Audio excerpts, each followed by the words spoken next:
ইসিতে appeal শুনানির শেষ দিন, অনেক হেভিওয়েট প্রার্থীর মনোনয়ন বাতিল। উত্তর পশ্চিমাঞ্চলে শীতের দাপট, চুয়াডাঙ্গায় সর্বনিম্ন তাপমাত্রা 10.6 ডিগ্রি। গাজায় অভিযান দীর্ঘায়িত হওয়ার ইঙ্গিত ইসরায়েলের, মার্কিন সমর্থনকে দুষছে তুরস্ক।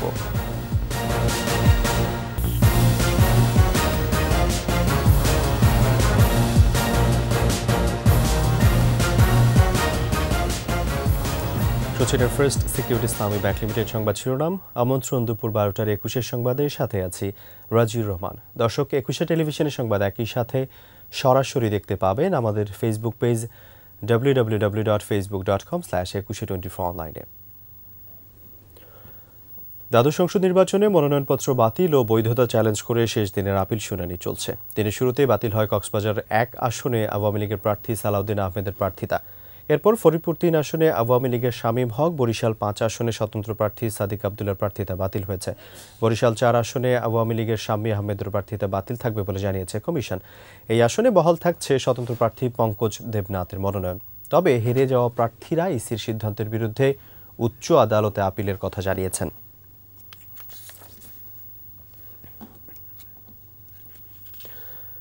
এবারে আলোক হেলথ কেয়ার অ্যান্ড হাসপাতাল ভোটের খবর।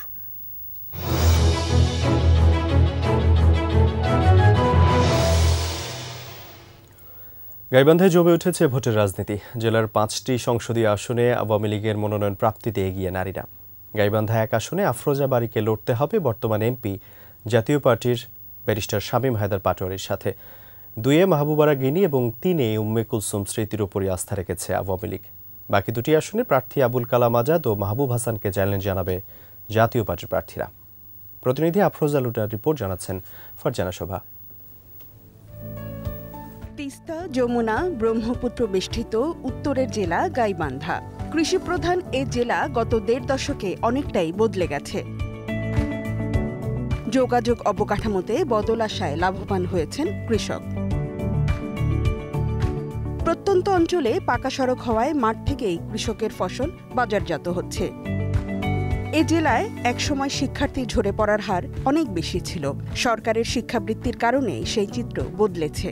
জমিসহ ঘর পাওয়ায় বহু দুস্থ পরিবারের দুঃখ ঘুচেছে। আগে আমার কোনো জায়গা ছিল না, মানুষের বাসায় থাকতাম, এখন আমাকে ঘর দিচ্ছে। উপবৃত্তি পাচ্ছে, নাইলে তো পড়াশোনা করে পাতো না। আমি বিধবা ভাতা পাচ্ছি, বছরে 2 বার করে পাচ্ছি। আরেকটি নির্বাচন যখন সামনে, তখন মানুষের আলোচনায় উঠে আসছে বিগত 1.5 দশকের উন্নয়ন অগ্রযাত্রার কথা। তবে ভোটাররা চান সুষ্ঠু ও উৎসবের ভোট। সাধারণ মানুষকে নিয়ে যারা ভাবে, বাজার নিয়ন্ত্রণে রাখতে পারবে, এরকম একটি সরকারই আমরা কাম। আমি চাচ্ছি সে সরকার আসবে যে সরকার গাইবান্ধার দিকে একটু খেয়াল করবেন, যে উন্নয়নের দিক দিয়ে যা আরো যেন উন্নয়ন করে। এই ব্রিজটা হওয়াতে আমাদের খুব সুবিধা হবে। কুড়িগ্রাম যাইতে আমাদের অনেক সময় লাগতো, 2-4 ঘন্টা করে সময় লাগতো, 5 ঘন্টা সময় লাগতো। এখন আমরা 10-15 মিনিটের মধ্যে যাইতে পারবো। বালাসীঘাটের যে ফেরিঘাটটা রয়েছে, এইটাকে পুনরায় সংস্কার করে চালু করার ব্যবস্থা করবেন। আমাদের যে টানেল দেওয়ার প্রতিশ্রুতি দিয়েছিলেন সরকার বারবার, সেটা বাস্তবায়ন করবেন। এবার গাইবান্ধা 1 আসনে বর্তমান এমপি শামীম হায়দার পাটোয়ারির প্রতিদ্বন্দ্বী আওয়ামী লীগের আফরোজা বারী। 2-এ বর্তমান এমপি মাহবুবারা গিনি এবারও নৌকার প্রার্থী। তাকে চ্যালেঞ্জ জানাবেন জাতীয় পার্টির আব্দুর রশিদ সরকার। 3-এ বর্তমান এমপি উম্মে কুলসুম স্মৃতির উপরেই আস্থা রেখেছে আওয়ামী লীগ। তাকে লড়তে হবে জাপার মাইনুর রাব্বি চৌধুরীর সাথে। 4-এ প্রার্থী বদল করেছে আওয়ামী লীগ। এবার নৌকার প্রার্থী আবুল কালাম আজাদ, আর তার মূল প্রতিদ্বন্দ্বী জাপার কাজী মশিউর রহমান। গাইবান্ধা 5-এ সাবেক এমপি, ছাত্রলীগের সাবেক সভাপতি, আওয়ামী লীগ প্রার্থী মাহমুদ হাসান রিপনকে লড়তে হবে জাতীয় পার্টির আতাউর রহমান সরকারের সাথে। এ আসনে স্বতন্ত্র প্রার্থী হয়েছেন সাবেক ডেপুটি স্পিকার ফজলে রাব্বি মিয়ার কন্যা ফারজানা রাব্বি বুবলি। তবে আওয়ামী লীগ নেতৃত্বের বিশ্বাস, জনগণ এবার জেলার সবকটি আসনই আওয়ামী লীগকে উপহার দেবে। উন্নয়ন থেকে কিন্তু গাইবান্ধা পিছিয়ে নেই। কাজে আগামী নির্বাচনে বাংলাদেশের মানুষ আওয়ামী লীগের প্রতীক নৌকা মার্কে ভোট দেবে, জননেত্রী শেখ হাসিনার প্রতীক নৌকা মার্কে ভোট দেবে। জাতীয় পার্টিও চ্যালেঞ্জ জানাতে প্রস্তুত। এই অঞ্চলে মানুষ একসময় জাতীয় পার্টির চেয়ারম্যান পল্লীবন্ধু এরশাদের মুক্তির জন্য মানুষ রোজা রেখেছিল। নামাজ পড়েছিল। আমি মনে করি এই অঞ্চলের মানুষ জাতীয় পার্টিকে ভালোবাসে, তারা জাতীয় পার্টিকে ভোট দেবে।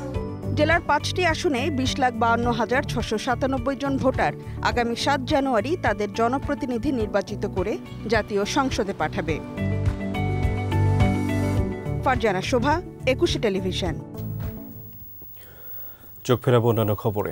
অগ্রহায়ণের শেষে বেড়েছে শীতের দাপট। উত্তর ও পশ্চিমাঞ্চলের বেশ কিছু জেলা দিনের বেশিরভাগ সময় কুয়াশাচ্ছন্ন থাকছে। আজ সবচেয়ে কম তাপমাত্রা চুয়াডাঙ্গায় 10.6 ডিগ্রি সেলসিয়াস। এদিকে বিভিন্ন স্থানে বাড়ছে ঠান্ডাজনিত রোগীর সংখ্যাও। প্রতিনিধিদের সহায়তা আরও জানাচ্ছেন খুরশিদ আলম মুকুল।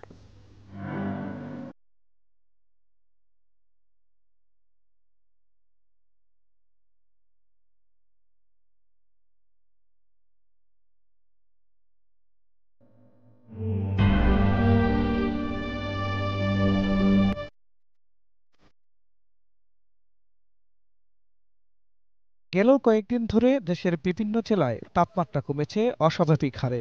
ঘন কুয়াশার সাথে বাড়ছে শীতের তীব্রতা। বিভাগীয় শহর রংপুর এবং ঠাকুরগাঁয়ে ঘন কুয়াশায় ঢাকা পথঘাট। গুড়ি গুড়ি বৃষ্টির মতো ঝরছে কুয়াশা। দুর্ঘটনা এড়াতে যানবাহন চলছে হেডলাইট চালিয়ে।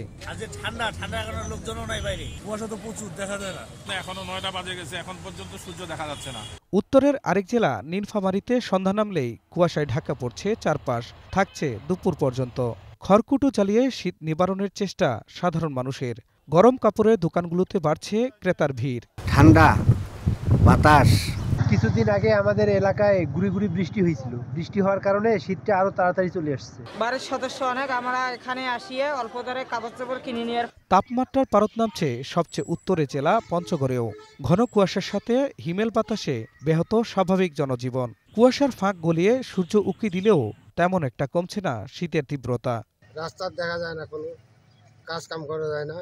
আবহাওয়া অধিদপ্তর বলছে আজ তাপমাত্রা সবচেয়ে কম চুয়াডাঙ্গায়। গেল কয়েকদিন ধরে কুয়াশার দাপটে নষ্ট হচ্ছে জেলায় ধানের বীজতলা। ঠান্ডায় কুয়াশায় পাতাগুলো সব নষ্ট হয়ে যাচ্ছে, পাতা লাল হয়ে যাচ্ছে, পাতা এভাবে মরে যাচ্ছে। এতে করে আশানুরূপ ফল আমরা পাবো না মনে করছি। এদিকে নওগাঁয় বেলা বাড়ার সাথে সাথে সূর্যে দেখা মিললেও কমছে না শীতের দাপট।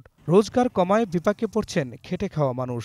রোদ বাড়ালে তা না বাড়ানো যায়, তারপর সকাল সন্ধ্যা খুবই কুয়াশা, কাজ কামে বাড়ানো যায় না। তবে গেল দুদিন ধরে শীতের তীব্রতা কিছুটা কমেছে সিরাজগঞ্জে। কয়েকদিন আগে বেশি ছিল শীত, এখন মোটামুটি কম। ওঠার সময় ভালোই খায়, কিন্তু পরে কাপড় ওঠে। খুরশিদ আলম মুকুল, ২১ টেলিভিশন। শেষ করছি দুপুর 12টার ২১ সংবাদ। যাবার আগে ফার্স্ট সিকিউরিটি ইসলামী ব্যাংক লিমিটেড সংবাদ শিরোনামগুলো আরও একবার। ইসিতে আপিল শুনানির শেষ দিন, অনেক হেভিওয়েট প্রার্থীর মনোনয়ন বাতিল। উত্তর পশ্চিমাঞ্চলে শীতের দাপট, চুয়াডাঙ্গায় সর্বনিম্ন তাপমাত্রা 10.6 ডিগ্রি। এবং গাজায় অভিযান দীর্ঘায়িত হওয়ার ইঙ্গিত ইসরায়েলের, মার্কিন সমর্থনকে দুষছে তুরস্ক।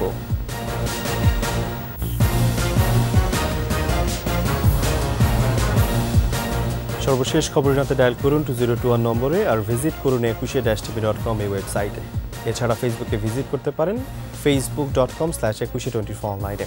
এতক্ষণ সাথে থাকার জন্য ধন্যবাদ। পরবর্তী সংবাদ দুপুর 2টায় দেখার আমন্ত্রণ রইল। 21-এর সাথেই থাকুন।